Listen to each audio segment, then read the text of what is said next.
This started innocuously. When my kids were in middle school, I got an email from the school saying, we're having a session next week explaining to you what we're doing to teach your children important life skills. And as a parent, that's irresistible. But that was the essence of the communication. Teach your kids important life skills. And if it had been more descriptive, I wouldn't be here today. But because it was so concise and so vague, I spent a week saying, what will they cover? What, in fact, should schools be doing to teach kids important skills that are useful in life? And I started making my list. And my list included things that were skills, like inventive problem solving, or communication, or teamwork, or figuring out complex situations, or characteristics and character traits, like determination and perseverance and resourcefulness, being able to stand up to failure, being bold, or appreciating the wonder in nature and human achievement, or capabilities we all need, like setting bold goals for yourself, learning how to learn, being able to persevere through difficulties, finding your passion and purpose in life, and figuring out how you can make your world better. So I made that list and I put it on a piece of paper, but I left a lot of blank space on the paper because I knew I would hear way more than that. And I wanted to take notes. I wanted to learn from this session. And I expected to be surprised. And I was surprised. So the session consisted of, the initiative that they were unleashing was 45 minutes a month. These middle school kids would go to a presentation run by the gym teachers, and they would pick the problem or the challenge of the month. And so if you didn't want kids to ever smoke, we would show the most grisly, gruesome videos of tar-infested lungs and the advanced stages of tongue and mouth cancer, and somehow that would be transformational to our kids. And so I left that session and somehow felt vaguely dissatisfied. And so when I came home, I started to think about my kids and their education. I'd always cared about their education. But I think like most parents, I had really focused on two things. I focused on how my kids were doing, what grades they were getting, and I focused on how much they were doing. Were they buckling down and doing their homework?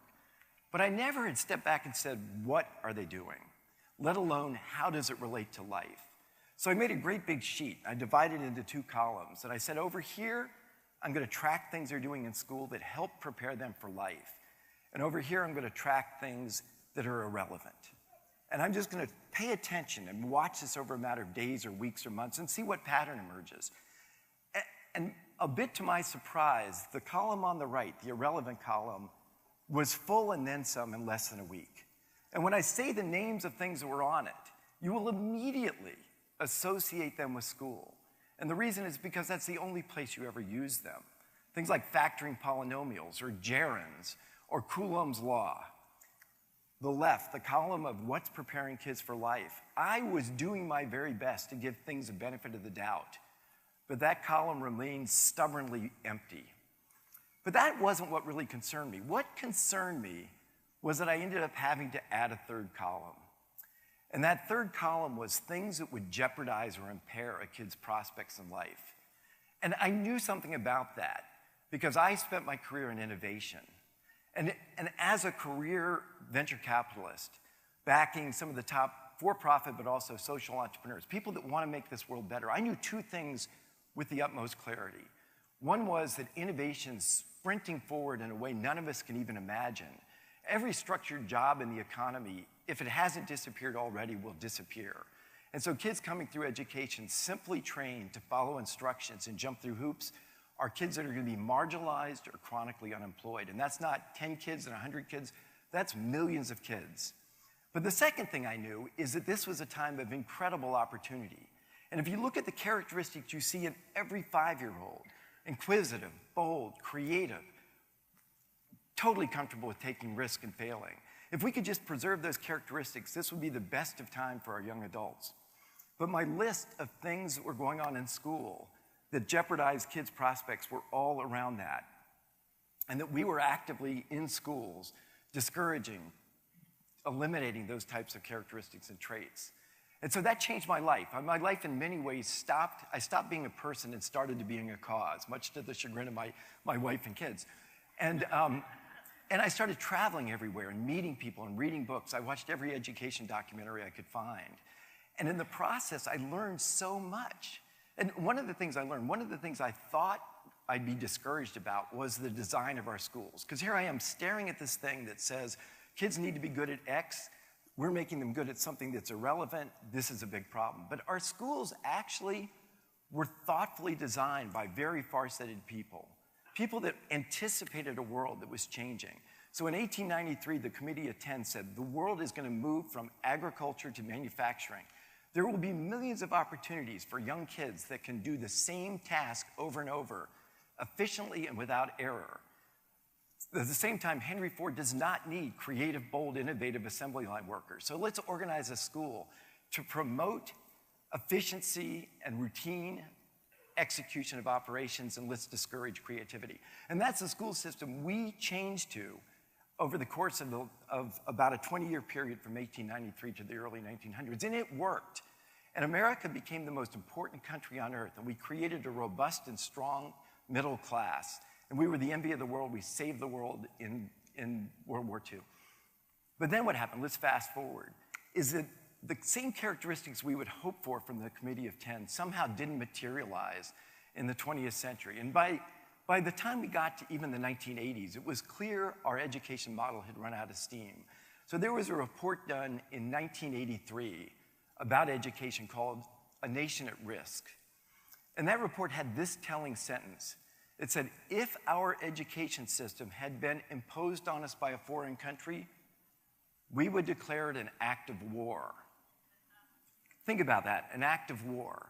But what did our equivalent of the Committee of 10, the philanthropists and policymakers and business people who could really influence education do? Did they step back and say, we are making a transition from manufacturing to innovation, and just as in the last century we changed our model, we need to change it again? That's not the path we took. That's not the choice we made. And so instead we said, let's take the same obsolete system and make it better by doing more of it more intensely. And let's test and measure more carefully.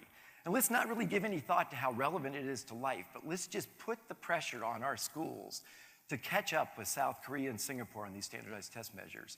And the results, I think you all know, have been catastrophic.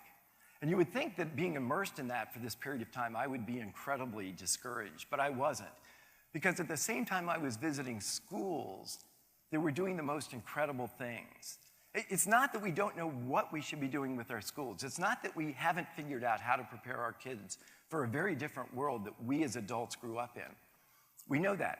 It's just that those are isolated pockets of great innovation and practices. And so what I said is my contribution to this should be, how can I spread that message? How can I share that vision of schools that are schools of possibility and hope instead of placement and percentile measurement on standardized tests?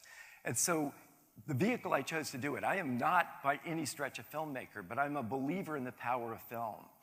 And so I did a 6-month search, and I found a documentarian that I think is the best in the country. And I supported him and his team for 2 years to film across the country in all sorts of situations, all demographics, all geographies, all age groups, and all types of schools, public, private, charter. I said, capture this story. Show our audience what schools are capable of. Show our audience what students and teachers can do if we trust them and let them engage and inspire in things that are authentic. And that film, called Most Likely to Succeed, premiered in January at Sundance. And since then, we've been to more than a dozen major film festivals. We've been at every important education conference. We've had more than 1,000 schools request that film. Because when you're there, and I've been to 50 of these Q&As now, the response of an audience when they see school situations that are aligned with life preparation, they are so enthusiastic and so committed. And people over and over again are saying, this is what we need to do. And so what I'm doing going forward is I actually am taking this film to all 50 states. And so I called my wife last night. She couldn't be here, but here's what I said. It was a very short phone call because I was in between things. And I said, Elizabeth, Fargo is awesome. I said, we are coming back here. And I said, we're coming back here soon. But when I bring this film to a community, I can only do a small amount myself. I can be here, I can bring the film. But I have to, in the words of Blanche DuBois from Streetcar Named Desire, I have to rely on the kindness of strangers. And so what I'm asking this community to do, and I'm asking it in all 50 states, is to find the people who share this vision of what schools are capable of and pull together an audience that includes teachers and parents and students, but also includes your communities, your state's own equivalent of the Committee of 10, the people that make the most important decisions about the future of your kids. And let's communicate to them this important message. Our country is the most innovative and determined on the face of the planet in a time that begs for those skills. Let's educate to our strength instead of chasing Shanghai and South Korea on standardized tests. Let's change the center of the universe in education from accountability and failed test measures and make the center of education be inspiration and engagement and trust and purpose. And let's carry the message forward to all schools that what we want you to do is to prepare our kids for life. So thank you.